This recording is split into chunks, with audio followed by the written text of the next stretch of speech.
Stepped on another stair step, but something rolled away under my foot, lost my balance, and fell on my back. My pack luckily absorbed the impact. I looked under my feet to see what caused my fall. Empty bullet casings. This wasn't the sole reason why I felt odd about this place. As soon as we got down to level -1, I noticed that every single door was open. Every single one. There was a canteen and a kitchen right at the beginning of a long rectangular corridor. Various offices surrounded the corridor. "Dimitri," Alex called from the canteen on the opposite side of the corridor. "What?" was all I could say when I followed him to the canteen. There was food still neatly served on the tables, but it wasn't spoiled. It wasn't fresh either, but it wasn't decaying as a 30-year-old meal should. "How is this possible?" I asked. "I don't know, maybe it was irradiated or something, but it's not anymore, I checked that.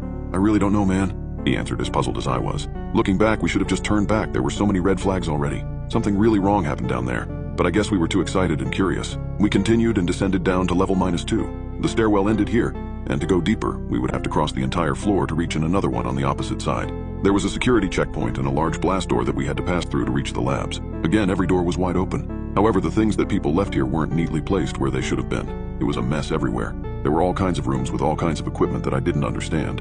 Occasionally, there were more empty bullet casings on the ground. There still was the one central rectangular corridor as above, but the rooms around it were like a little maze. Almost at the other side of the floor, we found the head scientist's office. As I said, everywhere it was a mess, but I found a logbook on the desk.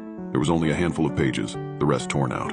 October 5th, 1984. Today, we successfully managed to translocate several atoms without changes in any physical properties. It's going to be a long road until we can transport solid objects, but we're going some good work here. February 21st, 1985. After the animal trials, we translocated our first human today. He is alive and healthy, a brave hero of our nation. We have proven that this technology works now. We still cannot send matter, only exchange the positions of two equally massive objects. I have proposed a new type of device that could possibly achieve one-way translocation of just a single object, but it would need an immense amount of energy. May 1st, 1985. Our superiors accepted my proposal. We've now translocated dozens of test subjects.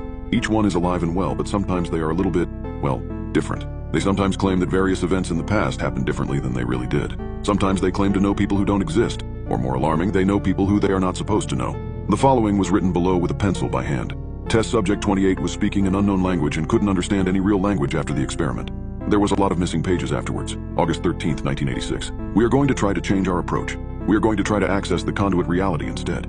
Even though Unit 2, the one we built in the power plant, is still new, we are going to use it for this experiment. Who knows what wonders are waiting for us on the other side. There was one last page in the logbook. On it was just a single phrase written again and again. "We let them in." "Alex, I think we should go," I called.